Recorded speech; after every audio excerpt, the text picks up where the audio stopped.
Tanzania has come here because we are believers and support what Indaba has been doing for the last 30 years. We came to celebrate the 30th anniversary, and we came as a country because our country has undergone some very serious reformation with the new president, Excellency Dr. Samia Suluhu Hassan, have come to understand the potential of mineral resources we have for building the country economy. So she wanted us to come as a country. She wanted the private sector to work together with her government to come to Indaba to share the experience and to solicit networks of other like-minded partners who can come to invest in Tanzania, because we have come a long way in creating the conducive environment for investors who probably want to invest in Tanzania other than any other place in Africa. For sure, because the focus has been on the critical metals that we have heard will be critical for our future. Correct. And so, what message have you come to the Indaba with in terms of what has been the investment pitch to some of the potential investors that you're trying to woo into your sector, sir? On the very first day upon arrival here, we put up a showcase, and through that showcase, we were trying to show the world, number one, what mineral resources we have, the critical minerals that the world is looking for. We have the nickel, we have the graphite, we have all kinds of mineral resources that are being sought out by the rest of the world. But we also wanted to show them how accessible the minerals are, because we pitched the fact that we are working very hard as a country on the enabling infrastructure to allow mining operations to go effectively in the areas where the mineral resources are found. We are building railroads, we are building paved roads, we are building airports, we are improving our ports, and the effort that we have put in place have been demonstrated through that showcase that we put up that day. But we concluded by inviting all the investors who are interested in Tanzania to come, because we have also put in place good policy, good laws and regulation that provide all the kind of incentives that an investor who is serious can come. Maybe just talk to us a little bit about the incentives or the good laws and policies that you have presented to some investors here who may not have been aware of what the legal operating environment is like in Tanzania's mining sector. Through our investment policy, and we have a center called Tanzania Investment Center. When an investor comes in and they want to invest in Tanzania, they get some incentives, including the tax breaks, including the signing of the established frameworks for investments, which warrants and guarantee the safety and security of the investment in the country. But we also pitch that they should be comfortable, because Tanzania is a very peaceful country, whereby they are sure there are no fracas that will disrupt their businesses. But also we demonstrate to them how we are working so hard to ensure the infrastructure, their power supply systems, which are now one of our top priorities, are going to be put in place to show that this country is worthwhile to invest in. And of course, it's a two-way transaction, in as much as Tanzania can present opportunities for investors to come and bring in their capital. There are requirements that you as a country also expect from the investors who come and do business, and it's requirements around sustainability, of course, and social upliftment.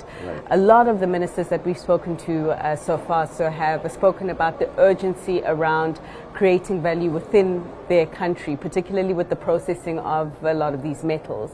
Perhaps just speak to us about where Tanzania stands in terms of beneficiation and the approach that you're also taking towards it, sir. Thank you. A very great question, because that's one of the other items we are pitching for, that Africa should have its own strategy on production, processing, and the beneficiation and value addition of its mineral resources. And for Tanzania, we have come a long way. For number one, we have developed those policies and regulations. One of the key regulations is called the local content regulation. Through the local content regulation, all the investors who come in the country must first and foremost use the locally available resources, either manpower or other supplies that can be found. But where they have to order from outside, they have to partner with a company that may be able to import from outside the material they need. But the most important thing of all that I can share with you is the fact that Tanzania policy has clearly stated that we will do everything possible to make sure our mineral resources is not only produced and sold as raw material, but processed, beneficiated, and added value in the country. In fact, our long-term vision is to be able to be a country that supplies end-user products from the resources that are produced in this country. And we know our limited capacity in terms of technology, in terms of financial resources. So that's why we are inviting investors who can come in and partner with our government through the framework agreement that they have to sign.